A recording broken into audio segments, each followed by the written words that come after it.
So we believe that online education fundamentally enhances the magic of the campus. And we have no illusions about this magic. We believe that lectures are great and lecturers are wonderful, but the magic happens in places we tend not to look, and in interactions we tend not to note or record.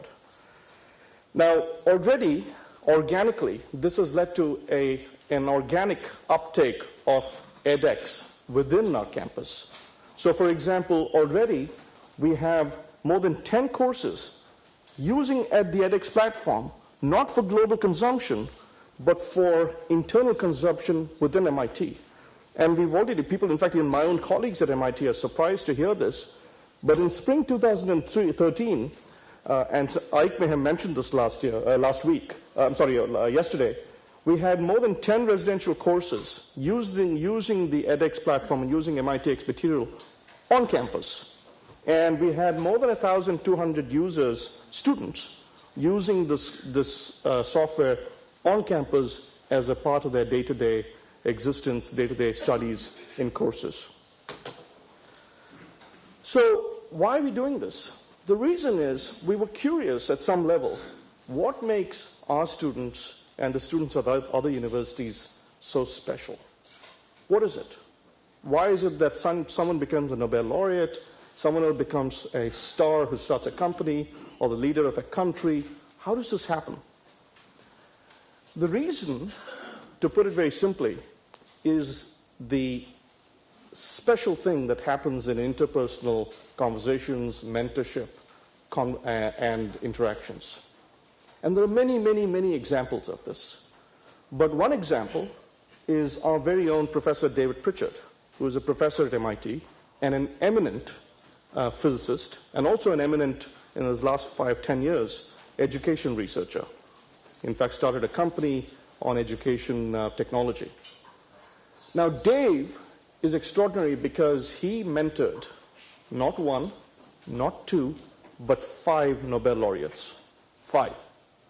Right? I'll list them for you. These are all great names. Bill Phillips, Stephen Chu, who just retired as Secretary of Education, Secretary of Energy in the US government, Carl Wyman, the famous physicist who himself has become a great proponent of modern techniques for improving education, Eric Cornell, and Wolfgang Ketterle, who's also a professor here today. By the way, Wolfgang Ketterle, when he received his Nobel Prize, he came home, came back to MIT, walked to his neighbor's office, Professor Pritchard, and gave it to him. Okay?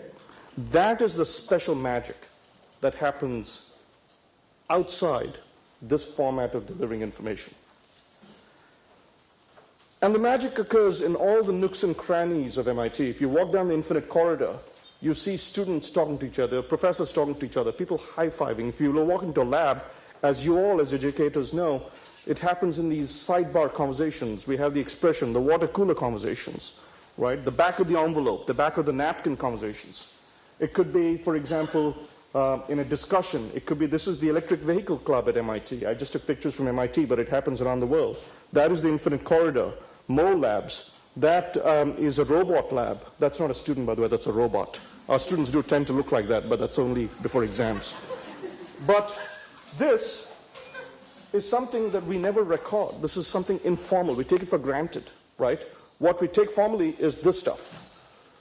And so over the last 20, 30 years, we've recognized this needs to be taken seriously. And there are more examples. So this is a teaching lab. And so over the years, MIT slowly morphed, and other schools have morphed. Eric Mazur at Harvard's been talking about it for more than a decade, about getting students more engaged in learning, getting them to build things, do projects.